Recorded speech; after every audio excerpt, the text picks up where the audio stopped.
नमस्कार मित्रमैत्रिणींनो, आपल्या आजच्या सुंदर कथेचं नाव आहे मदत.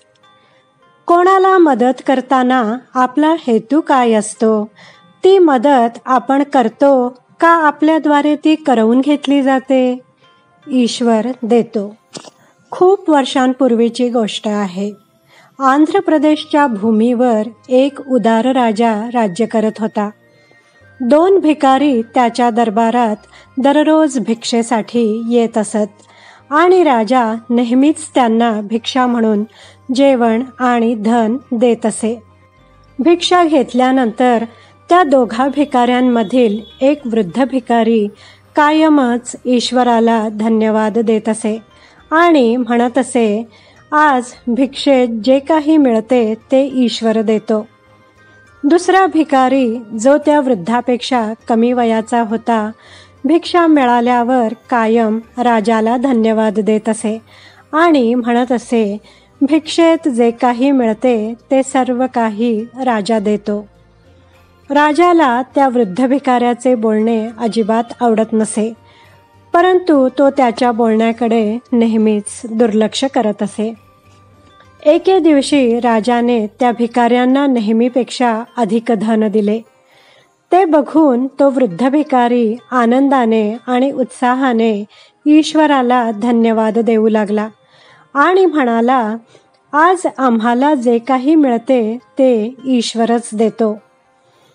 त्यावेळी राजा त्या भिकाऱ्याच्या बोलण्याकडे दुर्लक्ष करू शकला नाही आणि मनातल्या मनात विचार करू लागला, मी या भिकाऱ्याला कितीही धन दिलं तरी सुद्धा हा भिकारी फक्त ईश्वरालाच धन्यवाद देतो आणि सांगत असतो की ईश्वर देतो, ईश्वर देतो. राजाने मनातल्या मनात निश्चय केला की आता वेळ आली आहे त्या वृद्ध भिकाऱ्याला समजावण्याची की त्याचा खरा हितचिंतक कोण आहे ते. दुसऱ्या दिवशी जेव्हा ते दोन्ही भिकारी दरबारात भिक्षा घेण्यासाठी आले, तेव्हा राजाने भिक्षा दिल्यानंतर दोन्ही भिकाऱ्यांना आदेश दिला की ते रोज ज्या रस्त्याने जातात त्या रस्त्याने न जाता एक छोटा रस्ता आहे ज्यावर वर्दळ कमी असते तिथूनच जावे. यासोबतच राजाने हे पण सांगितलं की आज तुम्ही दोघे बरोबर न जाता वेगवेगळ्या वेळी जा. राजाच्या आदेशानुसार आधी तरुण भिकारी त्या रस्त्याने जाईल आणि त्याच्यानंतर वृद्ध भिकारी जाईल. राजाने आधीच आपल्या गुप्तचरांना त्या रस्त्यावर एक सोन्याने भरलेली पिशवी ठेवण्याचे आदेश दिले होते, जेणेकरून जेव्हा तो भिकारी तरुण त्या रस्त्याने जाईल तेव्हा ती सोन्याची पिशवी त्याला मिळेल. जेव्हा तो तरुण भिकारी त्या रस्त्यावरून जात होता तेव्हा तो मनातल्या मनात विचार करू लागला, राजाने त्याला या रस्त्यावरून का पाठवलं असावं? येथे तरी किती शांतता आहे. वृक्षांनी वेढलेला हा रस्ता किती सुंदर दिसतो आहे.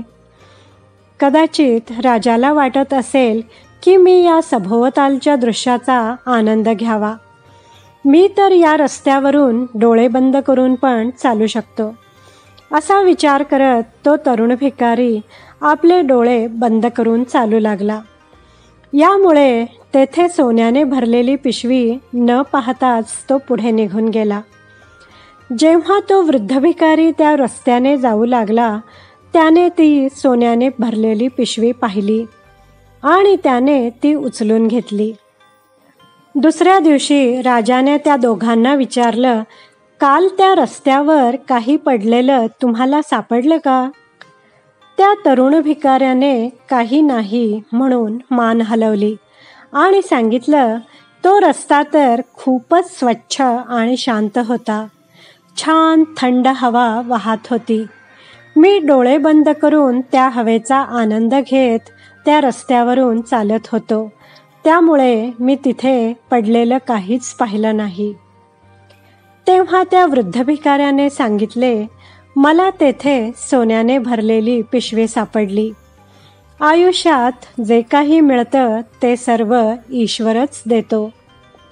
भिकाऱ्याचं बोलणं ऐकून आता राजाने मनातल्या मनात दृढनिश्चय केला की जोपर्यंत त्या वृद्ध भिकाऱ्यासमोर मी हे सिद्ध करत नाही की देणारा ईश्वर नसून राजाच आहे आणि मीच खरा त्यांचा हितचिंतक आहे, तोपर्यंत मी स्वस्थ बसणार नाही. म्हणून जेव्हा ते दोन्ही भिकारी भिक्षा घेऊन परत जात होते तेव्हा राजाने त्या तरुण भिकाऱ्याला परत बोलावलं आणि त्याला एक भोपळा दिला. राजाच्या आदेशानुसार तो भोपळा आधीच आतून पोखरून त्यात चांदीची नाणी भरण्यात आली होती. परंतु त्या तरुण भिकाऱ्याला हे माहीत नव्हते आणि त्याने विचार केला की ह्या भोपळ्याचं तो करणार तरी काय, याच्यापेक्षा चांगलं की मी याला विकूनच टाकतो. रस्त्यातच तो भोपळा त्याने एका व्यापाऱ्याला विकून टाकला सुद्धा. दुसऱ्या दिवशी जेव्हा दोन्ही भिकारी राजदरबारात पोहोचले तेव्हा राजाने भिकाऱ्यांना विचारलं की काल तुमच्याबरोबर कुठली घटना घडली का? राजाने विचारलेला हा प्रश्न ऐकून तरुण भिकाऱ्याने सांगितलं की काहीच विशेष झालं नाही, शिवाय हे की तुम्ही मला इतक्या उदारतेने जो भोपळा दिला होतात त्याला मी विकून रोजच्यापेक्षा काही अधिक पैसे कमावले. हे ऐकून राजा खूपच निराश झाला आणि अगदी उदास मनाने त्याने तोच प्रश्न त्या वृद्ध भिकाऱ्याला विचारला. यावर वृद्ध भिकाऱ्याने उत्तर दिले की काल माझ्याबरोबर तर एक खूपच असामान्य घटना घडली. जेव्हा मी भीक मागून घरी परतत होतो तेव्हा एका व्यापाऱ्याने मला बोलवलं आणि मला एक भोपळा दिला. जेव्हा मी घरी जाऊन त्या भोपळ्याला कापलं तेव्हा मला तो चांदीच्या नाण्यांनी भरलेला आढळला. जसं की मी नेहमीच सांगत असतो की आयुष्यात आपल्याला जे काही मिळतं ते ईश्वरच देत असतो. हे ऐकल्यानंतर आता मात्र राजा एकदम सुन्न झाला. मित्रमैत्रिणींनो, या कथेतून आपल्याला असा बोध मिळतो की आपण ईश्वराबद्दल काय सांगू शकतो? तो अनंत आहे. सीमित विषयांवर आपण पोथ्या लिहू शकतो, परंतु अनंताच्या बाबतीत आपण एक शब्दही सांगू शकत नाही. मित्रमैत्रिणींनो, कशी वाटली तुम्हाला ही कथा? व्हिडिओ पाहिल्याबद्दल धन्यवाद.